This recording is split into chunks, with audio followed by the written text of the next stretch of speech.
تو حضرت سعد بن عبادہ رضی اللہ تعالیٰ عنہ کھڑے ہوئے، یا رسول اللہ صلی اللہ علیہ وسلم، اگر آپ ہمیں حکم دیتے ہیں، آپ ہماری بات کر رہے ہیں، مہاجر صحابہ کی تقریریں آپ نے سن لی، ان کے سرداروں کی تقریریں آپ نے سن لی، آپ ہماری مراد لے رہے ہیں کہ ہم کیا کریں گے؟ یا رسول اللہ صلی اللہ علیہ وسلم،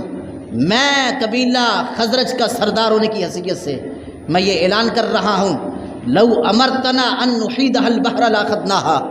لو امرتنا ان نضرب اقبادها الى برك الغماد لفعلنا۔ یا رسول اللہ صلی اللہ علیہ وسلم، اگر ہمیں آپ حکم دیں گے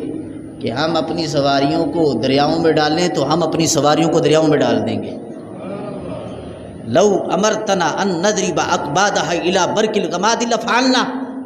یا رسول اللہ، اگر آپ ہمیں حکم دیں گے کہ ہم اپنی سواریوں کو برق غماد تک دوڑائیں،